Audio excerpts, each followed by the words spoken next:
Vamos dar uma olhada hoje num dos impasses mais tensos do cenário global. De um lado, os Estados Unidos, do outro, o Irã. E no meio, uma mistura explosiva de ameaças militares e uma diplomacia, digamos, bem frágil. Então, vamos mergulhar nessa história. Para a gente ter uma ideia do clima, basta olhar para essa frase aqui do líder supremo do Irã, Ali Khamenei. É uma declaração e tanto, né?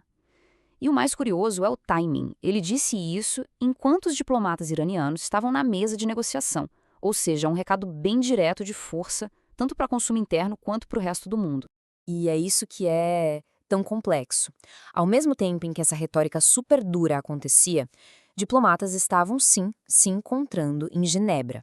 As conversas não eram frente a frente, eram indiretas. E quem fazia essa ponte era Oman, um intermediário fundamental para manter algum diálogo vivo.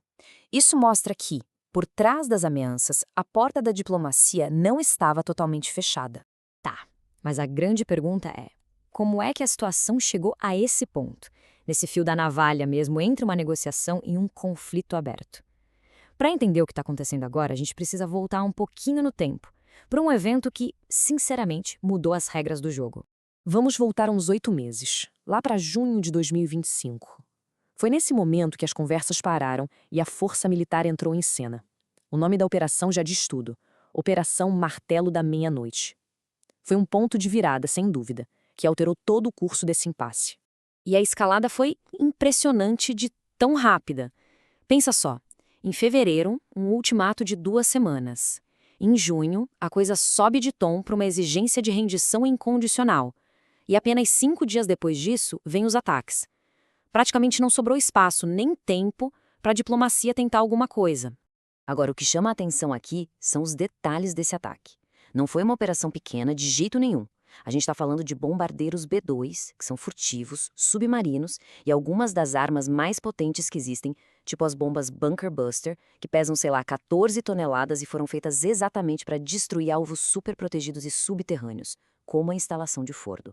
E claro, logo depois do ataque, começou a guerra de narrativas. Os Estados Unidos vieram a público dizer que os danos foram extremamente severos. Já o Irã disse que foram bastante superficiais. Mas o interessante é que a própria avaliação da inteligência americana, que acabou vazando, apontava para um meio termo.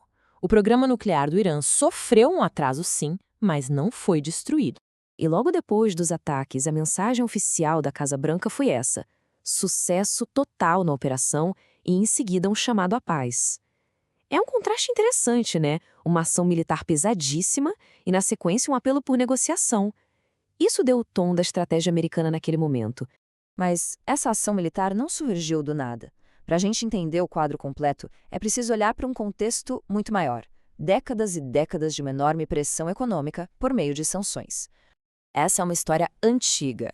As primeiras sanções vêm lá de 1979, mas elas foram ficando cada vez mais pesadas com o passar dos anos. O ponto de virada mais recente foi em 2018, quando os Estados Unidos saíram do acordo nuclear e reativaram tudo, sob a chamada campanha de pressão máxima. E o resultado na economia iraniana foi brutal, bem visível. Esse gráfico mostra a queda livre do PIB per capita. E não é coincidência, os maiores tombos aconteceram justamente nos períodos de sanções mais intensas, que basicamente espremeram as exportações de petróleo e o acesso do Irã ao sistema financeiro mundial. Olha, e talvez nada explique melhor a crise do que este número: 1.400.000. Era essa a quantidade de reais, a moeda iraniana, que se precisava para comprar um único dólar no começo de 2026. É difícil até de imaginar o que um colapso desses na moeda faz. A inflação dispara e a poupança, o poder de compra de milhões de pessoas comuns, simplesmente vira pó.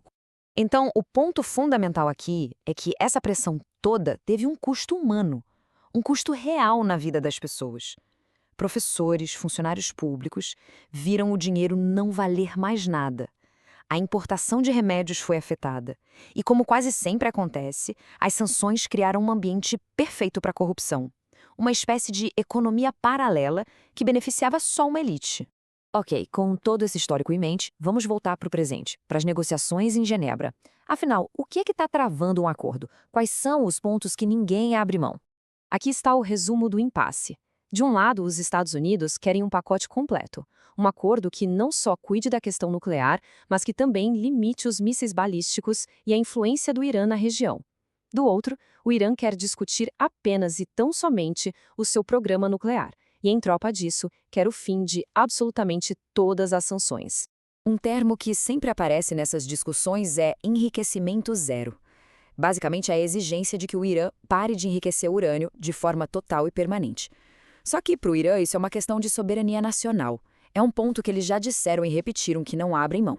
E aqui estão as linhas vermelhas do Irã, as que eles já tornaram públicas. O direito de enriquecer, manter o estoque de urânio no país, o programa de mísseis como defesa e, por fim, separar a discussão nuclear da sua política externa na região. Cada um desses pontos é um obstáculo gigantesco na mesa de negociação. Bom, com posições tão distantes, fica a pergunta: e agora? Qual é o caminho? O que de fato está em jogo nesse impasse todo? É crucial lembrar que essa história não é só sobre Estados Unidos e Irã. Tem muito mais gente envolvida. Israel, por exemplo, pressiona por uma linha mais dura. Omã tenta ser o mediador para evitar uma guerra. E no meio de tudo isso está a Agência Internacional de Energia Atômica, a AIEA, tentando monitorar e verificar o que o Irã está fazendo. E o que está em jogo não podia ser mais sério. Esse número aqui, 400 quilos, é a estimativa da AIEA do estoque de urânio que o Irã já enriqueceu a 60%. Para se ter uma ideia, o nível para uma arma é 90%. Ou seja, é um passo técnico muito, muito curto. Nas palavras da própria agência, é material suficiente para construir talvez uma dúzia de bombas. E a situação é essa. Apesar de um progresso mínimo, tipo um acordo sobre princípios orientadores, o cenário continua extremamente volátil. A desconfiança entre os dois lados é gigantesca, os objetivos são opostos, e o risco de um erro de cálculo, uma faísca que comece um conflito de verdade, é perigosamente alto. E tudo isso nos leva à pergunta final. O que a gente está vendo? É o começo de uma solução diplomática real e duradoura? Ou é só uma calmaria antes da próxima tempestade?